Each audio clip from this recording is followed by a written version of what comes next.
गरेका थियो षड्यन्त्र। त्यसपछि आएर त्रिभुवनमा हेर्नुहोस्, दिल्ली त गए, तर दिल्लीको कलकत्तामा क्लबहरूमा चाहिँ राजा वीरेन्द्रले विभिन्न थरीका आइमाईहरूसँग रसरङ्ग मचाउन थालेपछि त्यस बेलाको स्टेट्सम्यानदेखि भारतीय पत्रिकाहरूले टिप्पणी गरे के हो र नेहरूले बाध्य भएर इन्डियाको प्रधानमन्त्रीले बोले यो नेपालको राजाको तरिका ठिक भएन भनेर। राजा त्रिभुवनले काँधमा बोकेर देशमा ल्याएर राजा बनाइयो। त्यो लोकतन्त्रलाई उनका छोराले खोसे, महेन्द्रले खोसे। आज हामीले यो बोल्न दिनुहोस् सभामुख महोदय, आफ्नो टाइममा बोल्नुहोस् त। किन पढेर आउने, जुम्लामा हाउ गरेर आएको जस्तो होइन, इतिहास पढेर आऊ, बहस गर्ने भने आउनुहोस् त पढेर। मान्य सदस्य आसन ग्रहण गरौँ र मान्य सदस्यलाई बोल्न दिनुहोस्।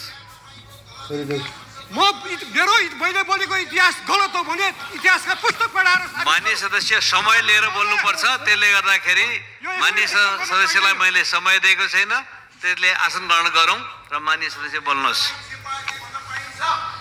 के भन्नु पाइन्छ मलाई थाहा छ। मान्य सदस्यहरू